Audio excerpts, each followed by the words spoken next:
अस्सलाम वालेकुम। मैं वाजिद अली अज हाजिर आया एक नए अंदाज में।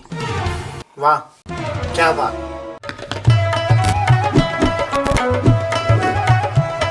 टॉपिक सी हुआ टाइप्स ऑफ रूममेट्स। रूममेट्स केड़ा केड़ा बाबा अदा केड़ा रूममेट्स ओ बा केड़ा रूममेट्स यार। रूममेट्स हुए जेके हॉस्टल ते जगह जी किराए ते किथे भी फ्लैट में जिते बैचलर्स रहंदा हुजन जिते बैचलर जो लश्कर हुजे कंहिंजो लश्कर बैचलर्स जो।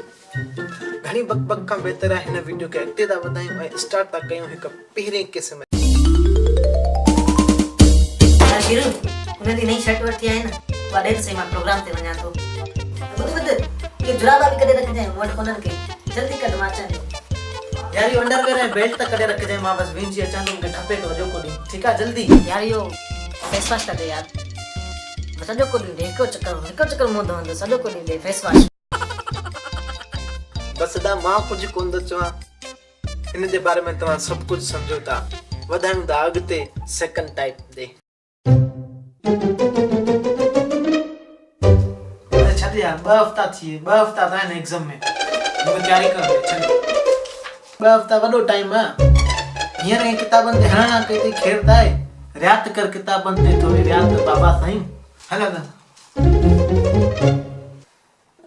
यार। इन्ही जो को भी इलाज ना है।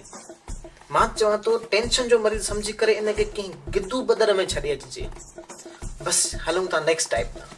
असां आशिकन जी ओ अल्हे छो सड़ियो पियो ही जलवा ओए लख बेसुरा बस कर तो मिल कर यार।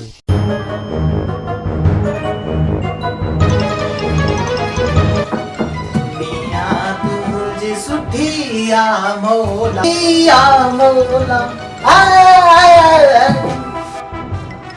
बस वॾा